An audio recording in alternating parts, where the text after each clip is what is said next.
Welcome to Dan and Sarah Makers. I'm back. I'm in the kitchen, but I am not planning to bake anything today. I wanted to share with you some of my small projects over in the next few days. It looks like we're going to be moving soon, and so as it always seems like it works out, you do all the stuff you really wanted to do for the last 5 years right before you sell your house. So I'm going to show you how we refurbished our cabinets that we put in our kitchen. You can see them behind me. We found these at the Restore, and the Restore is a great place to find recycled, I guess, furniture, hardware, and we were able to pick these up for about $300, and there were probably 5 or 6 more additional cabinets. They were in pretty rough shape, but we were able to salvage them and kind of mix and match them and make them work in our kitchen. So one of the things that we haven't done yet is go through and caulk all the seams where they butt up to each other and also where they connect with the wall. And so I'm going to show you some of that process and show you some of the tools that we'll be using. Be really quiet, don't tell Dan. I've been taking his tools and using his tools. So this is a Hyde contour scraper. I absolutely love this thing for getting goo, paint, you know, any sort of even rough pieces of wood off of cabinets or any sort of project that I'm working on.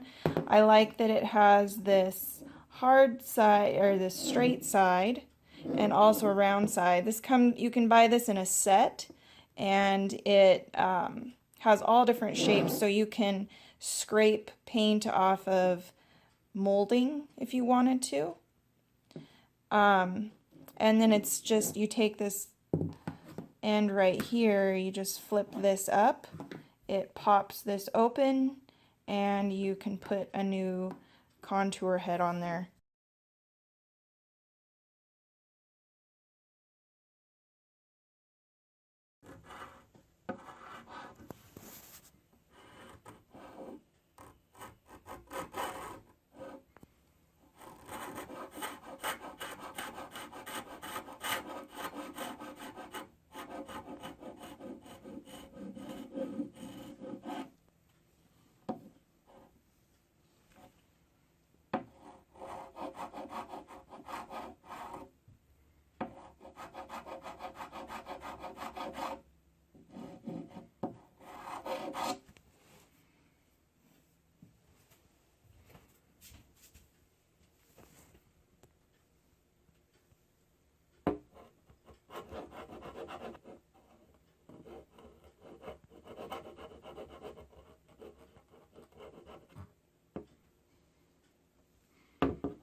One of the things you want to be really careful with this thing, since it is so sharp, is you don't want to mar the surface while you're getting rid of little gobs of paint or whatever.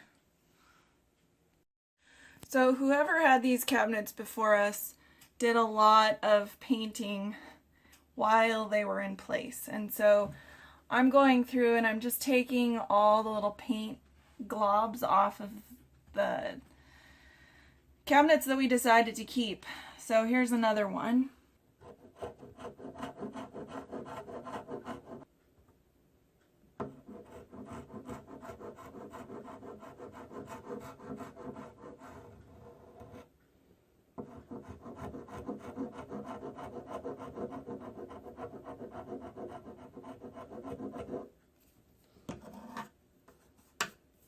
It's getting closer.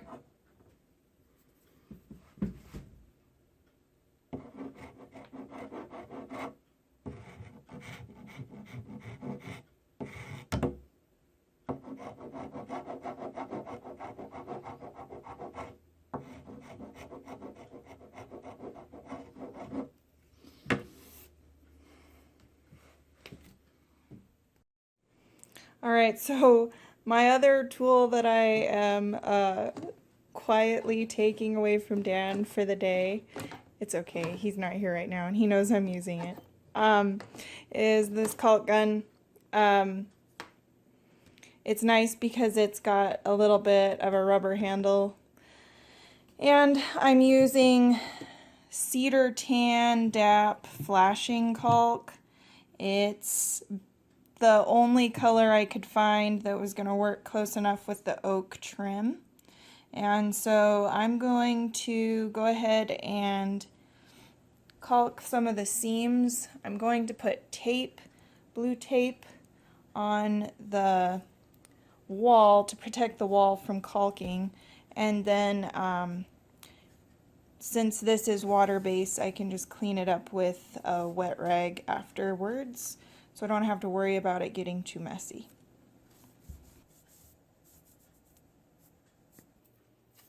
I'm going to go ahead and use just painter's tape, and I'm going to caulk right along the seam between the cabinet and the wall, and so I need to protect the painted wall side with some tape so I don't get brown caulk all over the paint.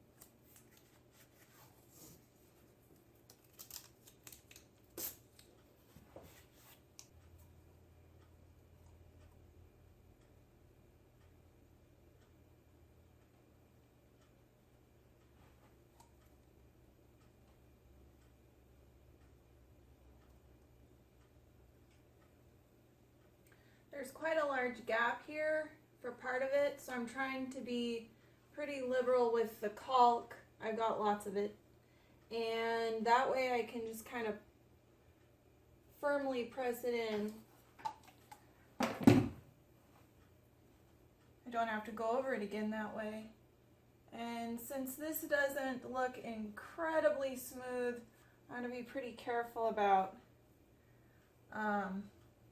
slivers.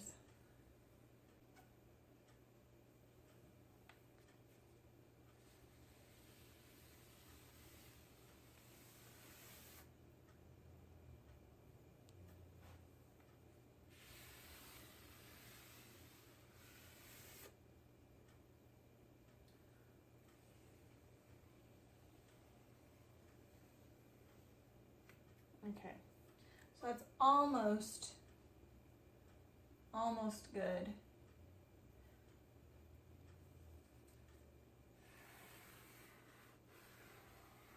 Go back over it with the rag.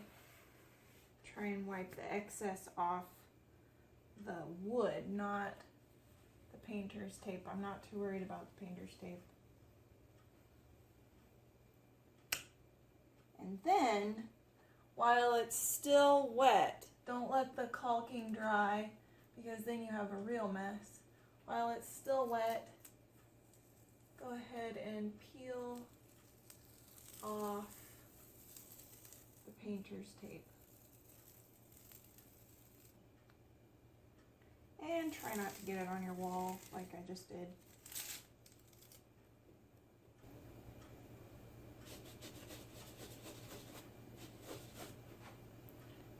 I just got it off. That's why you use water-based caulking. Alright, so that looks so much better, and there's no gap there anymore. I might come along here after I rinse my rag another time and just touch this up a little bit, but that's looking really good. Put some caulk here.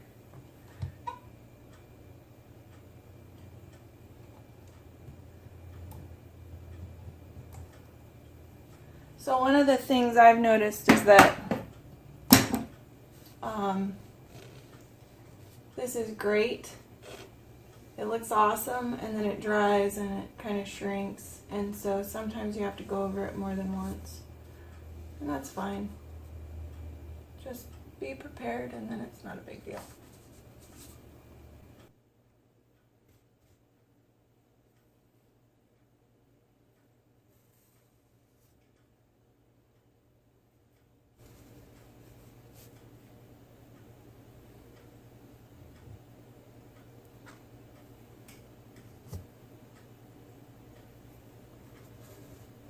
So the other thing we could be using for this is just wood putty. Either one's fine.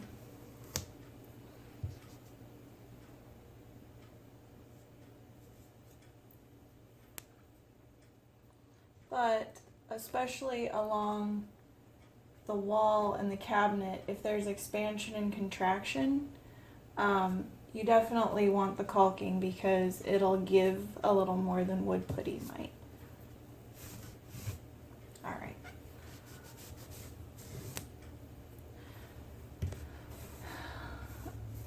If you want to fill that in anymore, I think I'd use wood putty because then you could sand it to the same shape as the oak trim, but now at least there's no hole there, which is nice.